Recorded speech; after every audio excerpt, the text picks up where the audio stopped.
Hey guys, so today I want to talk about the book called Intrigue by Mzsassytheauthor. the author.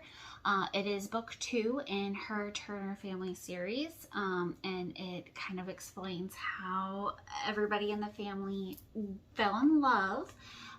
It starts off with a prologue where Anastasia is interviewing her aunt and uncle, and of course Uncle Trent tells Aunt Caitlin to keep it PG, PG-13 at most. We're not going to talk about New Orleans, right? And what we have, where we start off in the story begins is we have Caitlin, who is actually very successful music songwriter that no one knows. The only person who knows that she's a successful songwriter is her brother-in-law, James Turner, who's her lawyer and handles all the paperwork. Because when she was approached with this song, and she was approached as kind of one of those things where we really like the song, we don't want you to sing it, we would like for somebody else, and is there any way you could make more songs? She took the contract to him to make sure that everything was on the up and up, and he offered to be her lawyer, which led to her being extremely successful, winning several awards, of which she hadn't told anybody. Like, nobody knows what she does to support herself. Trent TNT is a football star who played for Atlanta and is now playing for New England, which means he got to move back home to Boston and gets to be near his family, his parents, and his older sister, who was a model in her own right.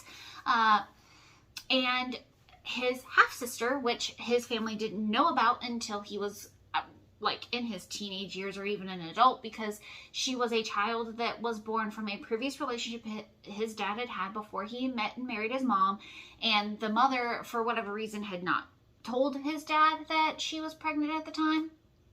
And this had caused kind of a rift between his parents. His mom was very upset about it.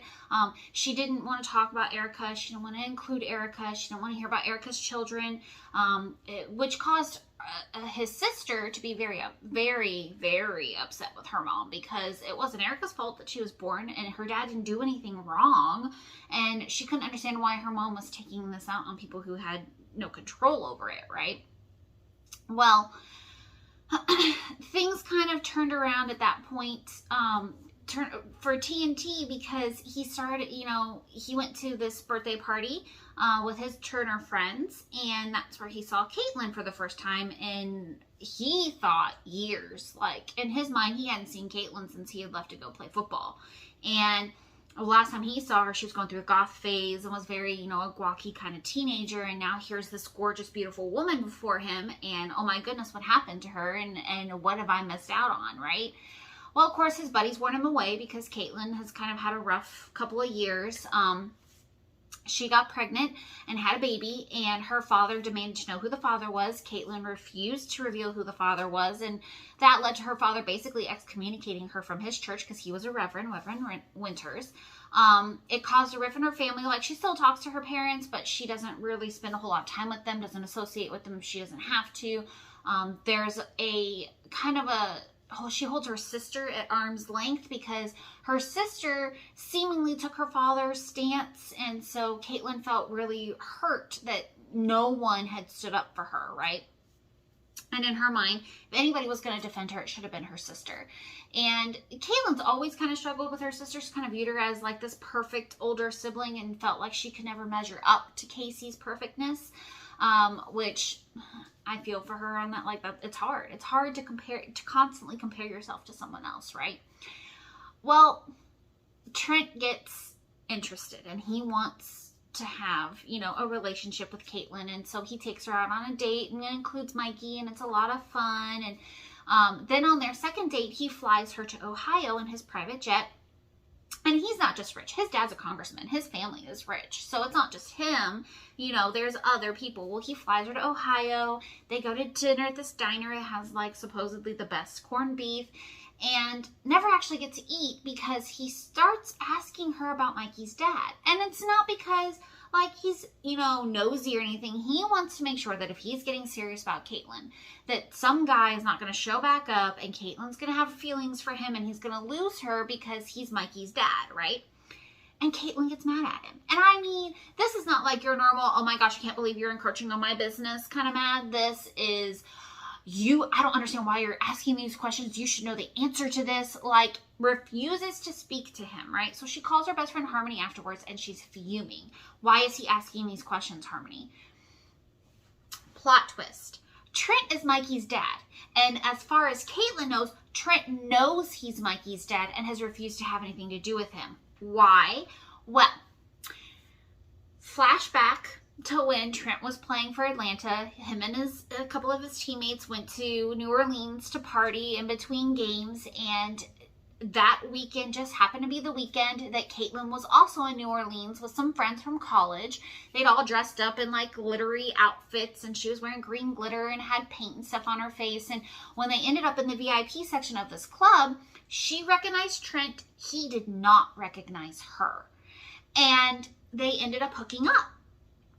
For Caitlin, it was like a normal progression for her. She'd had a crush on Trent her entire childhood. Like, if there was a boy that she was going to be into, it was Trent. The fact that then he showed an interest in her, she was just like, oh, well, this is awesome. Then she finds out she's pregnant. Doesn't know how to contact him. Now, here's my thing. She grew up with Trent.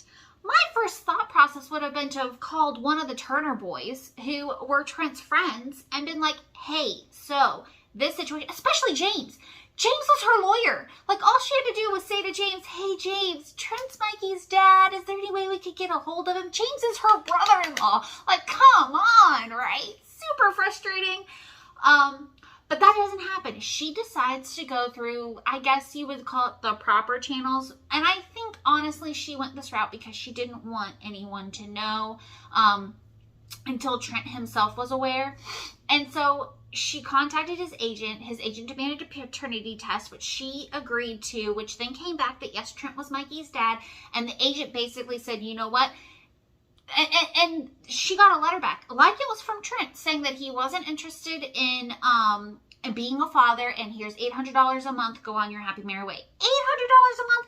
Who can live on $800 a month? That is not enough money to raise a child on, okay? Like, it's pennies compared to what he was making. But she didn't object.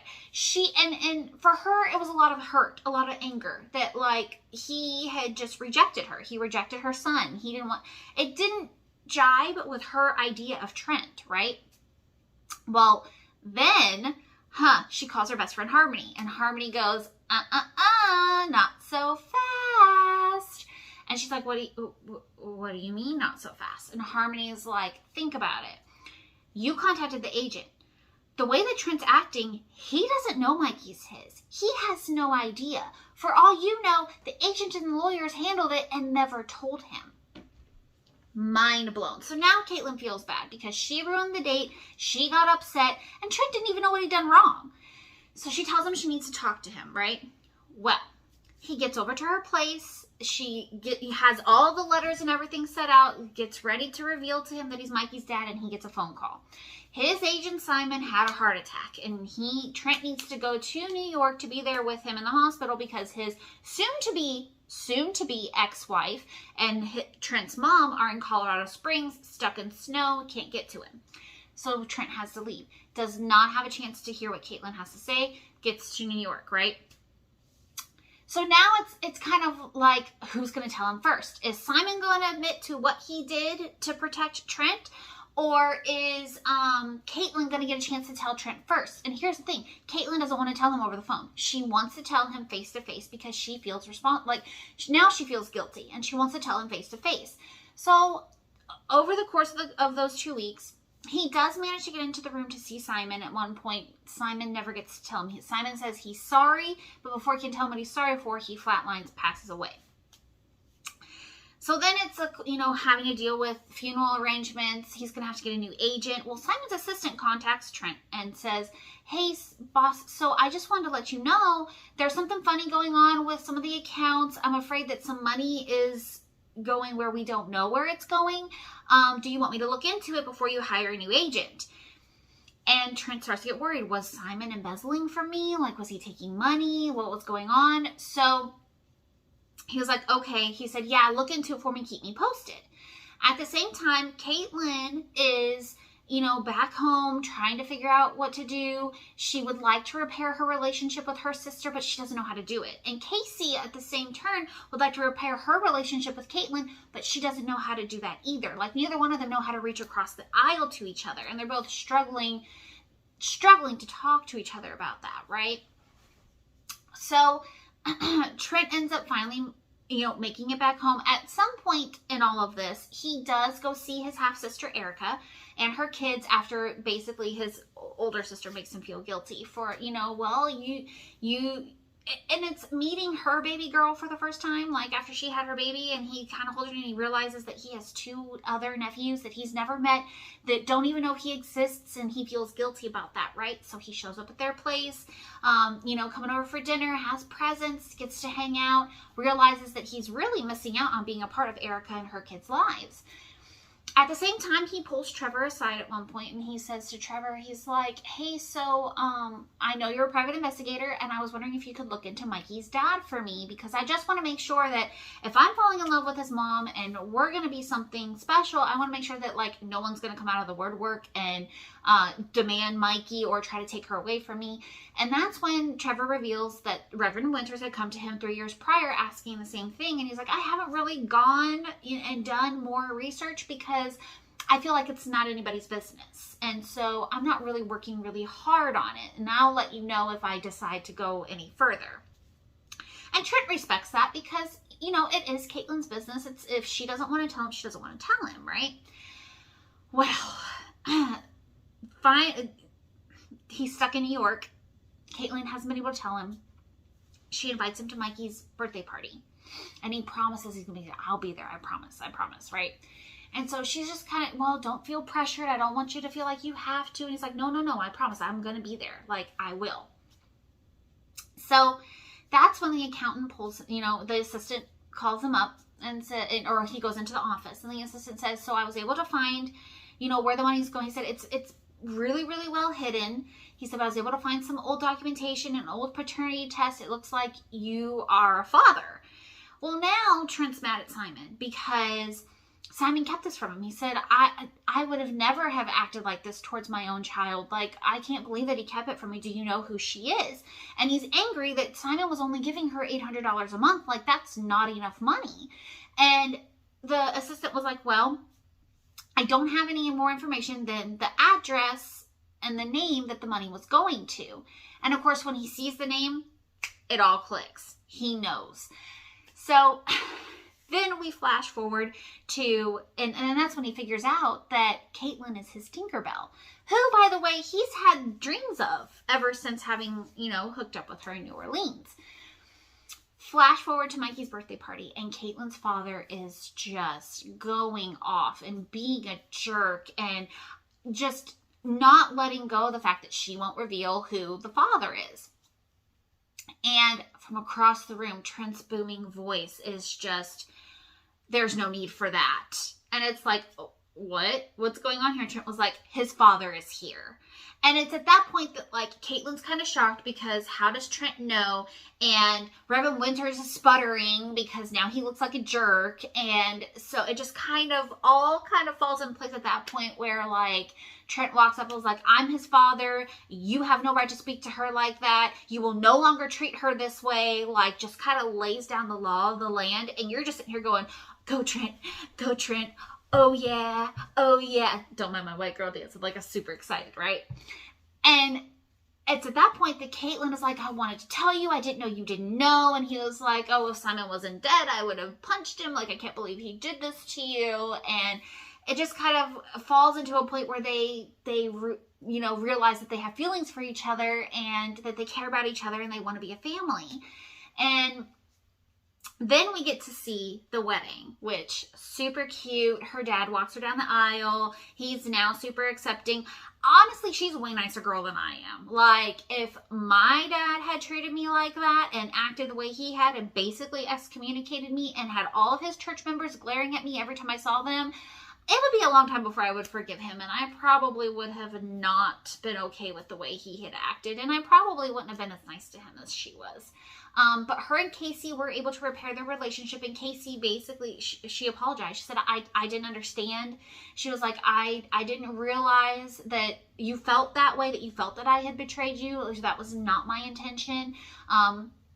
And of course, then it came out that James had been Caitlin's attorney the entire time, and she told her about the songs. And of course, then Casey was looking at James like, you traitor, how could you not tell me? Just like, attorney-client privilege, I couldn't say anything, sorry. Like, it's super hilarious. And Caitlin then got to be with the man who treats her the way she deserved to be treated, and it was so adorable and so heartwarming, and I was just like, yes, I've been craving this story. This is amazing. So if you're looking for a really good romance, Intrigued is definitely one that you should check out, because I really enjoyed it, and I can't wait to see what happens next. Happy reading!